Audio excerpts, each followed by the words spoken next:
नमस्कार, मी गीताली विनायक मंदाकिनी. मिळून सार्वजनिक मासिकाची मी संपादक आहे. मिळून सार्वजनिक मासिकाने विद्याबाळ अध्यासन प्रकल्प 2 हाती घेतलाय. याला कारण म्हणजे 1975 मध्ये युनोनी महिला वर्ष जाहीर केलं. त्याला पुढच्या वर्षी म्हणजे 2025 मध्ये 50 वर्ष पूर्ण होत आहेत. तर या 50 वर्षामध्ये महिला वर्षाची वाटचाल, स्त्री चळवळीची वाटचाल कशी झाली, विविध क्षेत्रांवर याचा काही परिणाम झाला का, व्यक्तींच्या आयुष्यावर काही परिणाम झाला का, हे सगळं आपल्याला जाणून घ्यायचं आहे. आणि म्हणून आपण स्त्री चळवळ आणि मी या विषयावर गप्पा मारतोय. आज आपल्याकडे प्राची एक केली. प्राची नमस्कार. प्राची ही आमची तरुण मैत्रीण आहे, ती एडिटर आहे. तर तुला स्त्री चळवळ कधी भेटली? अशी स्त्री चळवळ मध्ये भाग घेणं किंवा या पद्धतीने म्हणाल तर स्त्री चळवळ असं मी भागले. फक्त वाचणं, अभ्यासाच्या निमित्ताने जे काही आपल्याला ती चळवळ माहिती असते ती, आणि तीच आल्यानंतर आयुष्यामध्ये त्याच्यावरती विचार करणं की ही आता पण गरजेची आहे का, मग ती बदलायला हवी आहे का, मग त्यांचं कॉन्ट्रीब्युशन खरंच लक्षात घेतलं जातं का आता सुद्धा, का ते नंतर फक्त अभ्यासापुरतच मर्यादित राहतं आणि नंतर पुढे ते घेतलं जातं. अशा अनुषंगाने चळवळीशी म्हणजे संबंध आला. डायरेक्ट चळवळीशी संबंध नाही आले. आता थोड्याफार प्रमाणात सामाजिक उपक्रम करावेसे वाटतात, त्याच्यामध्ये भाग घ्यावासा वाटतो, आपण पण त्याच्याविषयी बोलावं आणि इतरांनाही इन्क्लूड करून घ्यावं असा एक हे विचार येतो. म्हणून त्या दृष्टीने वाटचाल सुरू केली. ती म्हणजे आपण म्हणू की अर्ध आयुष्य गेल्यानंतर. पण लहानपण एकदम चांगलं middle class, lower middle class फॅमिलीतली होते. त्याच्यामुळे आई हाऊसवाईफ होती, पण खूप कष्ट करणारी होती. कारण घरात काही आपण म्हणतो तसे प्रतिकूल परिस्थिती ही जी आहे ती बघितलेली आहे. पण तेव्हा असं स्त्री चळवळ किंवा स्त्री मुक्ती किंवा आई काहीतरी त्यागाचं करते वगैरे असं काही तेव्हा नाही वाटलं. म्हणजे ती कष्ट करते हे समजत होतं, ती स्ट्रॉंग आहे हेही समजत होतं. किंवा रादर मी ज्या फॅमिलीतनं आले तिथे असं होतं की बऱ्याचशा माझ्या माम्या, मावश्या, काकी, वहिन्या ह्या सगळ्या स्ट्रॉंगच व्यक्तिमत्व होत्या. म्हणजे त्या नोकरी करत होत्या असं मला म्हणायचं नाही, सगळ्या नोकरदार नव्हत्या, पण त्यांचं घरामध्ये से होता निर्णय पहिल्यापासून. म्हणजे त्या तो मान्य करा का न करा हा मुद्दा वेगळा होता. किंवा त्या काही घरामध्ये उद्धट बोलत होत्या की ते काम करत होत्या असं नव्हतं, पण त्या त्यांचं मत मांडू शकत होत्या आणि मांडत होत्या. ही परिस्थिती मी घरापासून बालपणापासून बघत आहे. वडील माझे मिल कामगार म्हणतो ना आपण, कामगार कॅटेगरीचे होते. त्याच्यामुळे थोडीशी म्हणजे आता आई वडिलांचं नातं कसं होतं की ते कसं बाई असं म्हणून आईकडे मी वडिलांबद्दल खूप काही बोलण्यापेक्षा म्हणजे मी ते म्हणून मी एका मजेच्यात सांगते की वडील म्हणून चांगले होते, माणूस म्हणून उत्तम होते, नवरा म्हणून किती चांगले होते हे आईला विचारावं लागतं. अगदी बरोबर आहे. आणि आपण नेहमी असं म्हणतो की नवरा होता तेव्हा त्या पुरुषाचं काय होतं कोणत्याने. म्हणजे पुरुषवाचमध्ये सुद्धा मनाचा प्रिय करायचा नवरा होताना किंवा बापलेक नातं असं काय काय वेगळी सहजीवन असं सगळं बघतो. तर असं म्हणजे पुरुष वाईट असं स्त्रीचं कधीच म्हणत नाही. आणि स्त्री विरुद्ध पुरुषही म्हणत नाही. ही स्त्री आणि पुरुष मिळून आपण या व्यवस्थेविरुद्ध लढायला पाहिजे. कारण पुरुषांना व्यवस्था घडवत असते. ती सांगत असते मर्द गडी म्हणजे काय, बायकोला मारलं तरी चालतं, दारू केली तरी चालतं, सगळं माझ्याच हातात हवं. तर ते पुरुषांचं हळूहळू बदलत चाललंय आणि ते बदलायला. आणि ते जेव्हा मुली होतात ना, म्हणजे जसं तू म्हणाली की बाबा म्हणून छान होते, तर तुझं वडिलांबरोबरचं नातं कसं होतं, तुला बहीण भाऊ किती होते, मग तिथे बहीण भाऊ हा फरक व्हायचा का, की मुलगी याला घरकाम नाही. माझं वडिलांबद्दलचं बरोबरचं नातं छान होतं. म्हणजे मुलगी म्हणून जे वडिलांबद्दल एक सॉफ्ट कॉर्नर प्रकार असतो तो अगदीच भरपूर होता. त्याच्यामुळे तिथे अगदी छान होतं. भाऊ मला एक आहे, मी म्हणजे आम्ही दोघंच आहे बहीण भाऊ. असा फरक खरं तर घरात कधी जाणवला नाही. मुंबईत राहिल्यामुळे कदाचित असं माहित नाही, पण असा डायरेक्टली फरक कधी जाणवला नाही. पण एकाच बाबतीत जाणवलं की मी मराठी माध्यमात शिकले आणि तू इंग्लिश माध्यमात शिकला. हा सगळ्यात महत्वाचा, हा जेव्हा कधी महत्वाचा वाटला नाही. कारण मी तशी छोटी असल्यामुळे लाडकी पण होते. म्हणजे मला कोणी असं तो फरक म्हणून जाणवून दिला नाही, पण तो मला नंतर जाणवला की जवळचीच शाळा पाहिजे का, तू मुलगी आहे म्हणून जवळची शाळा जाते. मग भाऊ लांबच्या शाळेत जाऊ शकत होता, मग ती इंग्लिश मिडियम चालू शकत होती. ही मराठी मिडियम म्हणजे हिची बौद्धिक पातळी जेवढी असेल तेवढंच आपण हिला द्यावं का. म्हणजे हे मला खरंच मी सांगते असं की जेव्हा मी शिक्षण घेतलं तेव्हा मला अजिबात हे जाणवलं नाही. पण जेव्हा पुढे जायला लागले तेव्हा मला वाटलं की अरे मग जर मी ह्याच्याऐवजी हे केलं असतं किंवा हे करायला दिलं असतं किंवा त्यावेळेस त्यांनी हा निर्णय माझ्या बाबतीत घेतला असता तर कदाचित आज आयुष्य थोडंसं वेगळं असलं असतं का, तर नक्की झालं असतं.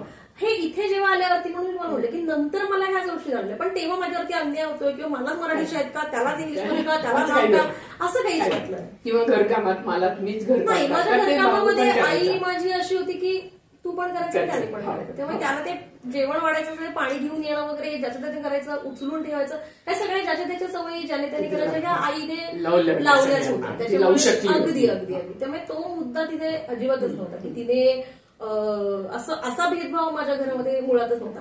आणि आमच्या घरामध्ये मी म्हटलं तसं जॉईंट फॅमिली नव्हती, आम्ही सगळे न्यूक्लिअर फॅमिली होती, पण आम्ही खूप कार्यक्रमांना किंवा याच्यामध्ये एकत्र येण्याची पद्धत आमची आधीपासून होती.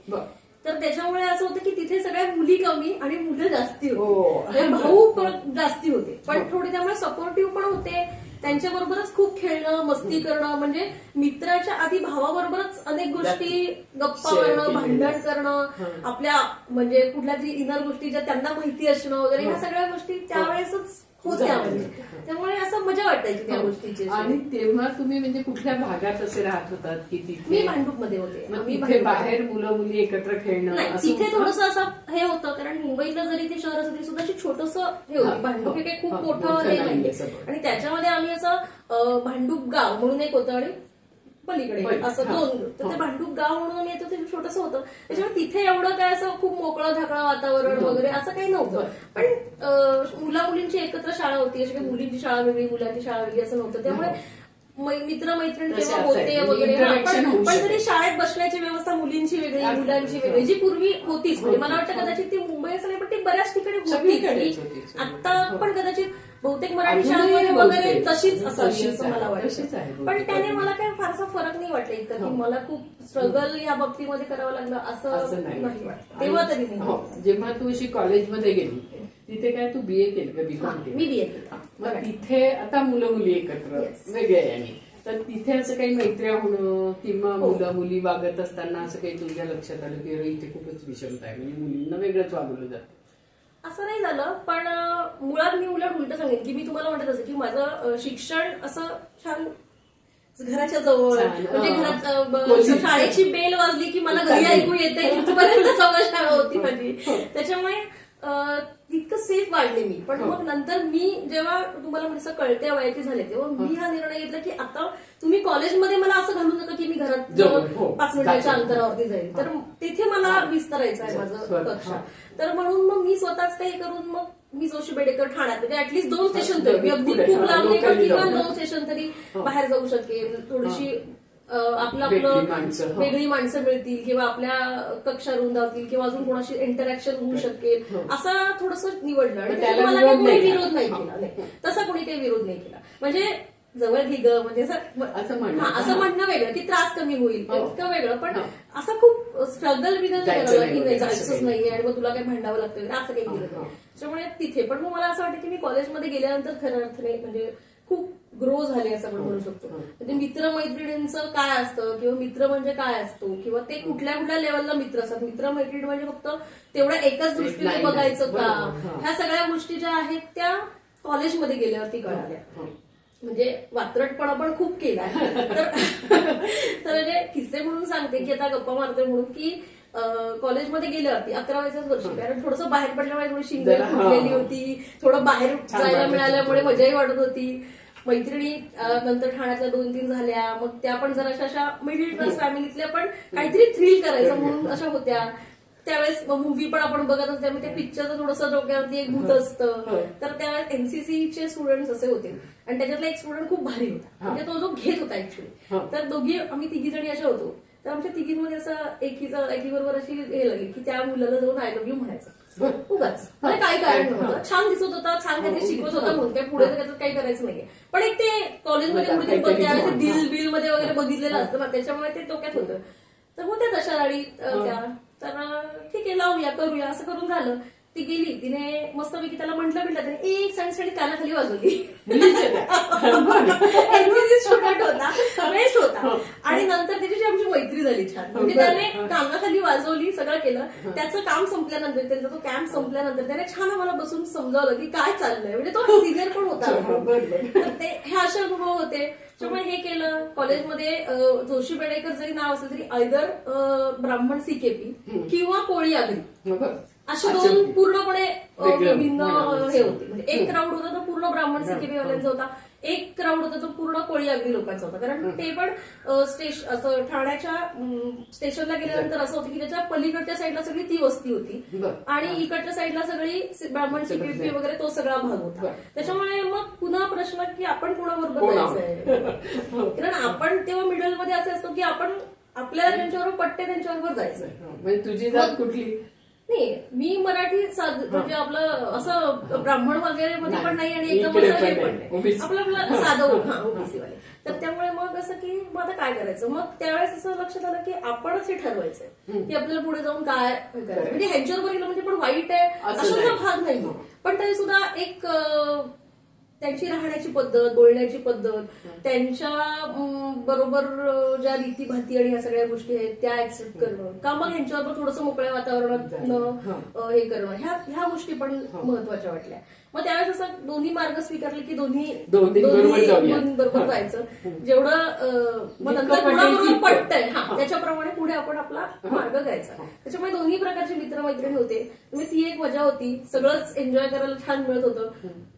कॉलेज जोशी बेडेकर नावानुसारच असं फ्री होतं की असं काहीच मुलं मुली वगैरे असं काही हे नव्हता. मग बीए मराठी घेतल्यामुळे तिथे लास्ट इयरला मग विभावरी शिरूरकर सापडल्या, विजय तेंडुलकर मिळाले. त्याच्यामुळे मग खूप गोष्टी त्याच्यामुळे शिकत गेले की त्याच्यामुळे कळाल्या की काय प्रश्न असू शकतात. आपण जे बघतोय, आपण जे छान छान वागतोय त्याच्या व्यतिरिक्त पण गोष्टी आहेत. मग त्याच्यामधनं ज्या सापडल्या त्याच्यातनं मग त्रास होत गेला की मग ते कसं. पण मग गंमत अशी आहे की पुन्हा तेंडुलकर समजावणारा हा मित्र होता. म्हणजे ज्याने मला तेंडुलकर समजावून सांगितले, ज्याने मला कमला सांगितली, ज्याने मला बेणारे सांगितला, तो उत्तम मित्र होता. तो सिनियर होता, त्याच्यात तो आता लेखक वगैरे आहे, सगळं म्हणजे हे त्या क्षेत्रात आहे, तो त्या क्षेत्रातच होता. त्याचे वाक म्हणतो ते आपण, बोलणं खूप इम्प्रेसिव्ह होतं. तर ते सगळं शिकवणारा मित्र होता. त्यामुळे पुन्हा असं आलं की म्हणजे बोलताना मग ते समजावताना त्याला शब्दाची अडचण नाही आली की मग हिच्याशी बोलताना हिला मी कोणत्या भाषेत समजावू. मग कारण तेंडुलकर समजायचे म्हणजे हाश भाषा आली, त्यांच्या ज्या सगळ्या गोष्टी आल्या त्या पद्धतीने सांगायला, कारण त्याच्याशिवाय मला कळू शकत नव्हतं मला. आणि ते अभ्यास म्हणून सांगितलं त्यांनी मला तेव्हा. पण ते अभ्यास म्हणून समजावून घेत असताना लक्षात आलं की अरे म्हणजे आपण जितका विचार करतो तर तो जे समजावून सांगतो त्याच्यात त्याने किती विचार केला, म्हणजे त्याने ते किती कळून पाहिलेत की जेव्हा तो मला सांगू शकतो एक छोटी मैत्रीण म्हणून असं. तर ते सगळं गमतीचं होतं. मित्र घरी येणं असं होतं आणि ओपनली माझ्याकडे मित्र घरी येणं होतं. पण गंमत अशी होती की मी भांडूपमध्ये होते आणि बहुतेक सगळे ठाणे, मीच जास्त जाणं त्यांच्याबरोबर नाही, काहीच प्रॉब्लेम. आणि जसं आपण स्त्री पुरुष विषमतेविषयी बोलू ना, तसं तुला जातीयतेचे चटके म्हण किंवा जातीयता जाणवली असं कधी झालं का? म्हणजे तुझ्याच बाबतीत असं नाही की कुठेतरी अरे असं वाद होतं. ती जाणवली मला, पण ती मला मोस्टली सगळ्या जास्ती प्रमाणामध्ये अशी आपण म्हणतो ना की मी तुम्हाला म्हणत असं की ती म्हणजे ती एक ब्राह्मण सीकेपी हा जो वर्ग होता ना तो त्यांच्या पद्धतीनेच जायचा आणि ते त्यांच्या बरोबरच मैत्री मित्र असायचं आणि ह्यांचं यांच्या पद्धतीने चालायचं. म्हणजे तिथे मला कधी असे त्यांच्यामध्ये क्लॅशेस नाही अनुभवले, पण कारण ते त्यांच्या पद्धतीनेच जात होते. म्हणजे आपापल्या म्हणजे असं काही हे नव्हतं की इकडे हे पाहिजे आणि इकडे मिक्स व्हायला पाहिजे, असं काही त्यांचं कंपल्शन पण नव्हतं आणि असं त्यांचा काही आग्रह नव्हता. त्याच्यामुळे ते त्यांच्या पद्धतीने जाते. पण थोडासा मुस्लिम मुलींकडे बघण्याचा दृष्टिकोन हा मात्र तिथे पण वेगळा होता. तो तिथे तो दोन्ही त्यांचाही जाणवला. म्हणजे कसं की जजमेंटच्या एक पद्धतीने की पटकन की त्याच्याबद्दल एक जे त्यांच्या डोक्यातल्या एक ज्या कल्पना असतील त्या थोड्याशा अशा त्या पद्धतीने होत्या. परत एखाद्या मुलीची आता अर्थार्थाने ती मुस्लिम होती हा कदाचित वेगळा भाग असेल, पण कदाचित ती बाहेर व्यवसाय करते किंवा धंदा करते असा एक विषय एक दोन मुलींच्या बाबतीत जेव्हा लक्षात आला कॉलेजमध्ये तेव्हा तो आम्हाला माहिती नव्हता. आम्हाला त्या मैत्रिणी किंवा जाता येता हाय हॅलो करण्या इतक्या होत्या, पण त्याच्यानंतर जेव्हा त्याच्यावरती चर्चा झाली तेव्हा कळालं. पण मग असं चर्चा झाली की कॉलेजमधून बाहेर गेल्यानंतर त्या जर काय करत असेल याच्याशी आपला का संबंध असावा किंवा तिथे करते म्हणून आपण तिला हाय बाय पण करू नये का, एक्झॅक्टली. आणि तिची मजबुरी पण असू शकते या बाबतीमध्ये, ही आपण गोष्ट कुठे. मग जर आपल्याला जायचंच आहे खोलात तर आपण पूर्णपणे खोलात जाऊ ना, नुसतंच तिच्याविषयी गप्पा मारण्यापेक्षा आयदर जायचं तर मग तिच्या पूर्ण खोलात जाऊ, मग तिच्याबद्दलचे निर्णय आपण घेऊ शकतो. नुसतंच हाय पाय करण्यापूर्वी जर एखादी व्यक्ती असेल तर ती काय करते हे आपण का इतकं जजमेंटल हवं, हा एक मुद्दा त्यावेळेस. पण हे लक्षात आलं की हे तेव्हाही होत होते. हो हो बरोबर. आणि असं मला म्हणायचंय की सामाजिक कामाच्या दिशेला नंतर तू गेलीस का आधीपासूनच जास्ती करत होती काही सामाजिक? नाही, मी करत सामाजिक असं काम नव्हते, पण वैयक्तिक लेवलला जर माझ्याकडे कोणी आलं की बाबा हे होतंय ते असं काय वाटतंय किंवा काय, तर मग मात्र ते तिथे मला त्रास होत होता किंवा मला जे करता येत होतं ते मी मदत करते. पण मी कुठल्या तरी संस्थेशी निगडीत आहे आणि मग मी काहीतरी भरीव कार्य करते वगैरे असं काही मला नव्हतं. फक्त एकच झालं की मी जेव्हा माझं करिअर निवडलं, म्हणजे बीए झाल्यानंतर जेव्हा मला करिअर निवडायची वेळ आली तर फक्त बीए केलं, त्याच्या पुढे काय, तर तेव्हा मला असं वाटलं की मग मी जर्नलिझम करावं. की मग मी तेव्हा माझ्या मैत्रिणींबरोबर गप्पा झाल्या की आपण काय करू शकतो. मग अशा वेळेला एका ठराविक साच्याबद्ध याच्यातनं न जाता काहीतरी वेगळं, जे आपल्याला जिथे आपल्याला लोकांशी जास्त जोडलं जाईल, जिथे आपल्याला अनेक गोष्टी कळतील, जिथे आपण जवळून काही गोष्टी बघू शकतो आणि मग आपण अधिकारवाणीने काहीतरी बोलू शकतो, ह्यासाठी मग तिथे जाण्याचा निर्णय घेतला की तो एक वेगळा झेवियरला घेतला. मग तिथे कोण असं पत्रकार कोणीतरी असे होते का की जे शिकवायला होते म्हणून किंवा कधीतरी व्हिजिटिंग लेक्चरर सारखे आले? तिथे आम्हाला अक्कलकोर होते यायचे व्हिजिटिंग लेक्चर. त्यांच्या मिसेसचाच तो हे होता, डिप्लोमाचा कोर्स होता तो, अलका गाडगे यांचा. त्याच्यानंतर मग तेव्हा तिथे बरेच जण आम्हाला छान शिकवायला यायची. तेव्हा तिथे चांगल्या फ्रेंड सर्कल झालं आणि मेन म्हणजे लक्षात आलं की आपण जर्नलिझम, पण तिथे म्हणजे असे आमच्या वयापासून ते फार 60-65 वर्षांपर्यंत ते सगळे होते की जे आमचे मित्र मैत्रिणी झाले आणि तिथे ते म्हणजे त्यांना ती इच्छा होती ते करण्याची. म्हणजे ते पुढे जाऊन करतील का नाही हा मुद्दा, त्यांना ते करायचं होतं. हे आम्हाला खूप छान वाटलं की आता सुद्धा, आणि स्पेशली त्याच्यामध्ये जेव्हा महिला होते तेव्हा मला खूप ग्रेट वाटलं की अरे त्यांना आता पण हे शिकावं असं वाटतंय, हे करावं असं वाटतंय. ही आम्हाला खूप मोठी गोष्ट वाटली त्यावेळेला. जाईपर्यंत वाटलं नव्हतं मला. पत्रकारितेत पुढे काही केलंस तू? मी पत्रकारितेत मी 10 वर्ष उपसंपादक म्हणून सामनामध्ये पुण्यात आले आणि दैनिक सामनामध्ये लागले. लग्न होऊनच मी पुण्यात आले. लग्नाच्या आधी मी मुंबईची होते. लग्नाच्या वेळेला खरं तर असा काही विचार ठरवलं. माझं मीच ठरवलं. पण आमचं लव्ह कम अरेंज मॅरेज अशा टाईप मधलं असं, म्हणजे घरातलंच होतं. बहिणीचं म्हणजे माझी सख्खी बहीण ही माझी जाऊ आहे सख्खी, म्हणजे तिचा दीप असं. आम्ही दोघी बहिणी जावा आहोत. त्याच्यामुळे ते त्यावेळेस ते बघणं म्हणजे असं परिचयात आलं आणि मग तिथनं असं वाटलं की आपल्याला जमू शकतं. मग नंतर ती घरातलं नसल्यामुळे फार काही त्याचा हे करण्याचा काही प्रश्न नव्हता. फक्त माझ्या वडिलांचा माझ्यावरती जीव होता तसं तिच्यावरती पण होता, कारण ती मोठी बहीण होती आमच्या घरातली. म्हणजे माझ्या मोठ्या काकांची मुलगी होती आणि ती सगळ्यात मोठी आमच्या घरातली मुलगी म्हणून. तर त्यामुळे त्यांचा तिच्यावरती जीव असल्यामुळे त्यांचं असं होतं की दोन्ही बहिणी एका घरात नको का, तर मग कंपॅरिझन होऊ शकतं आणि मग ते असं वगैरे. तर त्यामुळे थोडासा त्या गोष्टीला ह्या गोष्टीमुळे विरोध होता. पण म्हणजे तसा विरोध असा नव्हता, पण त्यांची एक शंका किंवा एक हे असते ना ती होती की असं नको, असं त्यांच्या मनात होतं. पण ते काय आम्ही दोघी एकदम छान होते, त्याच्यामुळे काय नंतर एवढा प्रश्न आला नाही. त्याच्यामुळे नवरा काय, त्याचं नाव काय? नवऱ्याचं नाव शैलेश. तो आता प्रिंटिंगचा व्यवसाय करतो. जेव्हा आमचं लग्न झालं तेव्हा त्याचा जॉब होता, पण त्याने जॉब म्हणजे त्याचं आमचं आधीच बोलणं झालं होतं की तो जॉब करणार नाही, तो त्या ह्याच्यातलं नाहीये, तो नंतर पुढे जाऊन व्यवसाय करणार वगैरे. त्याच्यामुळे ते तसंच पद्धतीने गेलं. म्हणजे मी माझ्या सामनातली नोकरी जी होती ती पहिल्यांदा ओळखीने, कारण मी तिथून जर्नलिझम केलं आणि मी इंटर्नशिप नाही केली कारण मी लग्न केलं. त्याच्यामुळे गंमत अशी की माझ्याकडे एक्सपिरियन्स नव्हता. त्यामुळे इथे आल्यावरती मला तो प्रश्न झाला की अरे तू इंटर्नशिप नाही केली, तू डायरेक्ट फक्त शिकून बाहेर पडले तर म्हणजे प्रॅक्टिकल नॉलेज काहीच नाही. तर मग अशा वेळेला ओळखीनेच खरं तर तिथे झालं की बाबा चल एक जाऊन नुसतं बसून काय काय होतं, कसं चालतं, वर्तमानपत्राचं ऑफिस कसं असतं, काय असतं, ह्या सगळ्या ऑब्झर्वेशन मध्ये. तर पहिले 6 महिने मला पेमेंट नव्हतं, ते मी नुसतंच जायचं आणि इंटर्नशिप सारखंच केलं. तर त्याच्यानंतर जेव्हा माझा पहिला पगार हातात आला त्यावेळेस माझ्या नवऱ्याने नोकरी सोडली. म्हणजे आमचं ठरलंच तसं होतं की जेव्हा मी 2 वेळेचं खाणे इतकं वेगळे असेल की बाकीचं आपण मॅनेज करू शकतो. त्यामुळे ती तिथे आम्ही ते आमचं ठरवूनच झालेलं गोष्ट होती. पण त्याच्यामुळे मग तिथे तू काय काय करायची म्हणजे फील्डवर जाऊन काही नाही, बातम्या का फक्त मी डेस्कवर? मी तेव्हा उपसंपादक म्हणूनच जॉईन झाले आणि नंतर शेवटपर्यंत मी ऍज किती वर्ष केली? 10 वर्ष. 10 वर्ष. आणि संपादक कोण होतं तेव्हा ते बदलत गेले का? नाही, मी गेले तेव्हा सात्विकर सर म्हणून होते, हो. पण त्याच्यानंतर ते काही 6-7 महिन्यातच मला टिकले. त्याच्यानंतर अरुण निगवेकर म्हणून आले, जे आजपर्यंत तेच आहे. बरं. ओके. आणि त्याच्यामुळे- मग त्याच्यामुळे तुमचं असं कधी म्हणजे आता बातम्यांच्या संदर्भात तिथे काही ही बातमी घ्यायची ती नाही घ्यायची किंवा असं कधी काही? तिकडे मला खूप तर तू अशी कष्ट बोलायची करावे नाही. लागलेत ऍक्च्युली. खरं तर सामनामध्ये स्वतःचं आयडेंटिटी निर्माण हो. करण्यासाठी मला जागा. खूप कष्ट हो. करावे लागले. हो. म्हणजे मला नुसती शारीरिक कष्ट आपण जसे म्हणतो हो. तशा पद्धतीचं नाही, नाही. पण मला खूप तिथे इंटेलेक्च्युअल कष्ट करावे लागले. बाई म्हणून का बाई बाई म्हणून? बाई म्हणूनच म्हणते मी. कारण असं होतं की तेव्हा वर्तमानपत्र, आता वर्तमानपत्र सर्रास मुली दिसतात. हो. 20 वर्षापूर्वी वर्तमानपत्रामध्ये सर्रास तेवढ्या मुली दिसत नव्हत्या. नव्हत्या. त्या म्हणजे आमच्या ह्याच्यामध्ये तर एकेका डिपार्टमेंटला एकच मुलगी होती. म्हणजे जर उपसंपादक म्हणून मी होते तर मी किंवा अजून एखादी होती किंवा नव्हतीच मला वाटतं. मग रिपोर्टर म्हणून एक जण होती. मग डेस्क तिकडे डीटीपी साठी म्हणजे टायपिंगसाठी वगैरे एखादीच होती. रिसेप्शन म्हणून एखादीच होती. तिथे आपलं जे अकाउंटिंग डिपार्टमेंट तिथे एकच. म्हणजे अशा सगळ्या होत्या 4-5 जणी. पण तुम्ही शेअर करू शकाल असं डेस्कवरती तुमच्या बाजूला एकही लेडीज नाही.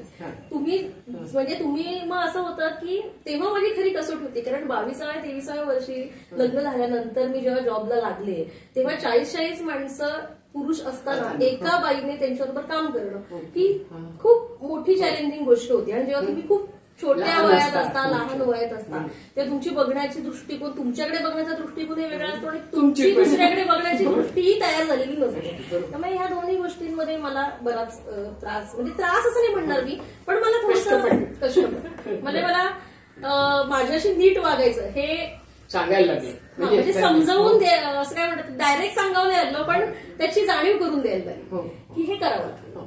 कारण तिथेही तशी तोपर्यंत म्हणजे कारण ते तसंच म्हणजे ते क्षेत्र ऍक्च्युली पुरुषी असणारच क्षेत्र आहे की तिथे पुरुषी वर्चस्व आहे. तेव्हा तरी नक्कीच होतं.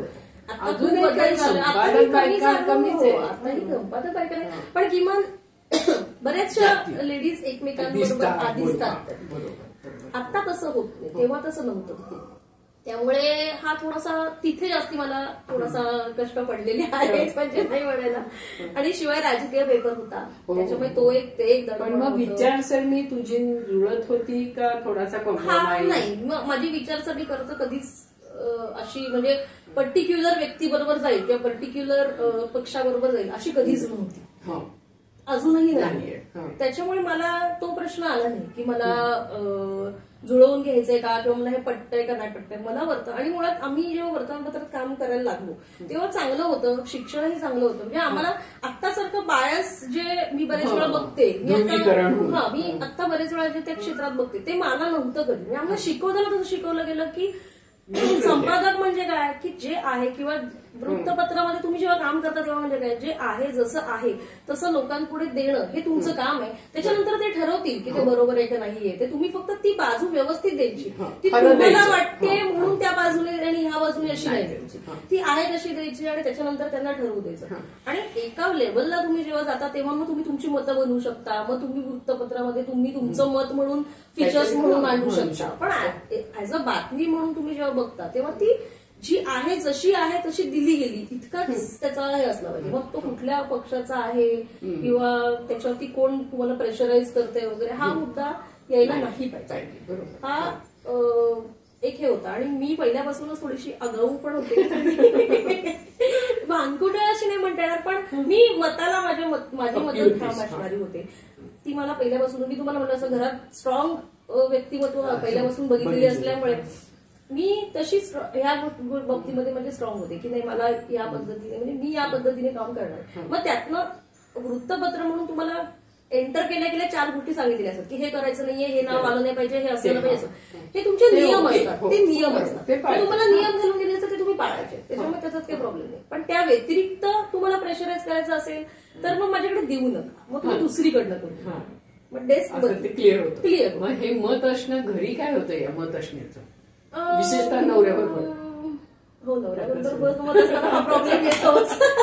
पण जसं तुम्हाला म्हटलं तसं ना परत हाच प्रश्न येतो की जेव्हा त्या स्ट्रॉंग बायका आयुष्यात आल्या तेव्हा त्या स्ट्रॉंग जशा होत्या तशा त्या जबाबदारीला पण एकदम पक्क्या होत्या. त्यांनी कधीच असं नाही केलं की मी माझी जबाबदारी सोडून वागणार कारण मी कशी म्हणजे ते चालून घ्यायचं कारण का तर मी स्वतंत्र विचारांची आहे हे असं नव्हतं ते. तर मग त्याच्यामुळे मला तो प्रश्न नाही आला कारण मी पण ते बघून की मला माझी जबाबदारी पार पडायची त्याच्या उपर मग झालं तर मग थोडेसे क्लासेस होणं वगैरे ह्या गोष्टी होतात त्या अजूनही होणार त्या होत राहणार. मुलगा आहे तुला? मुलगा आहे मला. केवढा? मुलगा माझा आता इंजिनिअरिंगला आहे. आता तिथे पण असेल काही का तिथे ओके? तिथे म्हणजे माझा मुलगा आणि माझं बॉन्डिंग चांगलं आहे कारण काय की असं झालं की शैलेशचा व्यवसाय असल्यामुळे तो पहिल्यापासून व्यवसाय आणि तो इतकंच त्याचं नातं होतं. घरात लक्ष देणं हा त्याच्या बाबतीत म्हणजे इथे मी लॅकिंग म्हणू शकते की पुरुषी म्हणून तुम्ही हे म्हणू शकता अगदीच की ते त्याने नाही केलं म्हणजे तिथे तू कर नाही अजिबातच म्हणजे तिथे शून्य हे अजून पण शून्य आहे तिथे पण त्याने त्याचं जे होतं ते तुला स्वातंत्र्य हा म्हणजे त्याने मला अति म्हणतो ना आपण कुठली गोष्ट अति असू नये तशी स्वातंत्र्य येते म्हणजे कसं की तुझं तूच मॅनेज कर म्हणजे अडचण आली तरी तुझं तूच मॅनेज कर. ही जी हे झाली तिथे थोडासा त्रास झाला नाही म्हणाला पण मी म्हटलं तसं की माझं मुलाचं मीच म्हणजे बॉन्डिंग होतं त्याच्यामुळे छान त्याच्याबरोबर माझं हे आहे तो समजून घेतो. मी अनेक वेळा म्हणते म्हणजे आमचं भांडण झालं की मी नेहमी म्हणते की त्याला का मी बोलू कारण काय त्याने मला समजून घेतलं म्हणून मी नोकरी करू शकले. मी जेव्हा बाहेर जात होते तेव्हा तो समजून घेतो की आई बाहेर आपल्यासाठी जाते किंवा काहीतरी हे करून येते तो जेव्हा ते कॉम्प्रोमाइजेस करत गेला नकळत पण की आपली आई बाहेर जाते म्हणून त्यामुळे मी मोकळेपणाने करू शकले म्हणून मी मोकळेपणाने वागू शकले. त्यामुळे म्हटलं मी कधी कधी त्याच्यावरती थोडीशी बायस पण म्हणजे त्याची सॉफ्ट कॉर्नर पण असतो मला त्याचा. तो स्वतः स्त्री पुरुष समता मानणारा आहे असं वाटतं का? कधी बोलणं नाही झालं? नाही असं कधी बोलणं नाही झालं पण त्याच्या वागण्यात नाही केलं पण अर्थात आमच्या घरात असं मुलगा मुलगी नसल्यामुळे त्याचे पण मोस्टली मदत करत नाही मला तो अजून पण मी त्याला ओरडते म्हणजे त्याच्यावर तरी बेसिक काही गोष्टी आता करायला शिकवलंय. कुकर लावणं शिकवलंय अंड कर पास्ता कर हे म्हणजे कमीत कमी तू तुझं खाऊ शकशील. मग याच्यामध्ये मला पुरुष म्हणून कर असं माझं म्हणणं नाहीये त्याला. मला म्हणणं आहे की तू जर बाहेर गेलास शिक्षणासाठी म्हणा नोकरीसाठी म्हणा किंवा अजून कशासाठी म्हणा तर तुला खाता आलं तुझं करून खाता भले बाहेर किती गोष्टी असेल तरी कधी अशी अडचण येऊ शकते की काहीच मिळालेलं नाही किंवा काहीच अवेलेबल झालं नाही किंवा काही आजारी पडणं झालं किंवा काहीच जे काय असेल ते तर त्यावेळेस दोन गोष्टी आपल्याला आल्या पाहिजेत इथपर्यंत तू कर. म्हणजे बायस म्हणून म्हणजे आई मुलगी असं स्त्री पुरुष म्हणून नको पण त्याच्यामध्ये त्याने घेतलं म्हणजे असं काही नाही. आणि आता पुढे काय व्यवसाय आता सुरू करायचा का केलाय? माझा व्यवसाय आता म्हणजे मी पुस्तकांची तेच 10 वर्ष नोकरी केल्यानंतर संपादक पदाची त्याच्यानंतर मुलासाठीच नोकरी सोडावी लागली कारण नंतर त्याचे शाळेचे वेळे बदलला जे माझ्या वेळेनुसार मॅच होत नव्हते. मी ज्या क्षेत्रात होते तिथे रात्री उशिरापर्यंत जॉब करणं आलं त्यामुळे तिथे मग ती सोडावी लागली म्हणजे आणि मग ती सोडल्यानंतर काय करायचं असं झालं तर तेव्हा प्रकाशन क्षेत्रात मग मी योगायोगाने आले कारण मी जेव्हा वर्तमानपत्रात होते तेव्हा मी ऍक्च्युली कॉन्टिनेंटलच्या ज्या आहेत देवाने एपणकर त्यांची मुलाखत घेतली होती एका आमच्या पुरवणीसाठी तर त्याच्यामुळे त्यांची ओळख होती. तर मी त्यांना जाऊन भेटले की मी असं आहे मी बाहेर पडले पण मला काहीतरी करायचं मला इथेच रिलेट करणारं काहीतरी पाहिजे तर म्हटलं ये ना येत जा तू. त्यांनी असं सहज म्हणून ये असं सांगितलं आणि मग तिथून तो व्यवसाय म्हणजे ते स्विच जे आहे ते स्विच झालं माझं म्हणजे आणि त्याच्यानंतर मी रोहन प्रकाशनमध्ये तिथे मी 3-4 वर्ष होते तर मी आता रोहन प्रकाशनमध्ये जवळपास 6-7 वर्ष आहे पण माझा पूर्ण डेस्क वेगळा आहे म्हणजे मी ऍज अ उपसंपादक होते आता मी डिझायनर म्हणून काम करते कॉर्डिनेटर म्हणून करते त्याच्यामुळे आता मला जवळपास सगळ्या गोष्टींचं आपण म्हणजे ऍटलीस्ट माहिती द्या. असं नाही म्हणत की मी त्याच्यावरती कमांड आहे किंवा मी त्याच्यावरती अगदी अधिकारवाणीने करू शकते पण मला सगळे त्याच्यामुळे मग मी असं केलं की स्वतःचं एक डीटीपी युनिट करणं किंवा बाहेरनं मला कोणी एडिटिंगसाठी विचारलं तर त्याला ती घेणं आणि तो चॅलेंज स्वीकारणं या गोष्टी मी करायला लागले. त्यामुळे आता मी थोडक्यात व्यवसाय तुझी संस्था करते तुझी संस्था आणि सामाजिक संस्था. आता तिथून विषय असा आहे की कोविडच्या काळामध्ये आधी जसं म्हणतात तसं खास होतीच याला मदत कर याचं काय अडकलं काय त्याचं काय हे चालूच होतं पण ते वैयक्तिक लेवलला चालू होतं.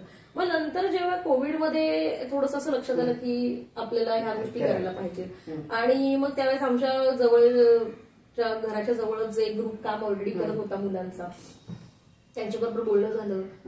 ती मुलं अत्यंत उत्तम काम करत होती, त्यामुळे ती आवडायला लागलं की नाही म्हणजे मंडळ वगैरे म्हणजे असं जर आपण म्हणतो की थोडा एक मनात एक येतं की मंडळ म्हणजे असं ते एक असतं ना आपल्या मनात, तर ते थोडंसं दूर सारलं गेलं ह्या मुलांच्या बघून की ऑब्व्हियसली त्यांचं त्याच्यामध्ये क्रेडिट आहे, कारण त्यांचं ते काम होतं ते बघूनच असं लक्षात आलं की नाही असं आपण मनामध्ये काहीतरी एक हे ठेवून अडी ठेवून नाही करू शकत की चांगली पण काम करणारी एक हे आहे. मग त्यांच्याबरोबर बोलणं झालं, मग त्यांच्याबरोबर असं झालं की अरे तुम्ही सगळं करताय वगैरे, पण आपल्या भागामध्ये काही महिलांचेही अनेक प्रॉब्लेम्स आहेत, प्रश्न आहेत की जे तुमच्याकडे येऊन ते म्हणणार नाहीत. त्यांना कितीही वाटलं तुम्ही छान काम करताय तरी सुद्धा ती एक अजून पण ती सामाजिक दरी आहेच ना की ती येऊन पटकन तुमच्याशी बोलणार नाहीये. मग अशा वेळेला तुमचा एक तो महिलांचा एक युनिट स्ट्रॉंग करा. मग तिथून तुम्हाला दोन्ही गोष्टी म्हणजे करणार जरी तुम्ही असाल तर तुमच्यापर्यंत पोहोचण्याचं माध्यम म्हणून तरी कमीत कमी या गोष्टीचा विचार करा. मग तिथून आमची ती सुरुवात झाली. काय संस्थेचं आता ती मुलांची जी संस्था आहे ती सदैव फाउंडेशन म्हणून त्यांनी केली आणि त्याच्यानंतर आम्ही त्याच्यामध्ये सामर्थ्य महिला मंच असा त्याचा एक महिलांचा एक गट सुरू केला. सगळ्या महिलांना खूप सामर्थ्य लाभू दे आणि तुझी भविष्याची वाटचाल छान होऊ दे. मस्त वाटलं. Yes, thank you. धन्यवाद.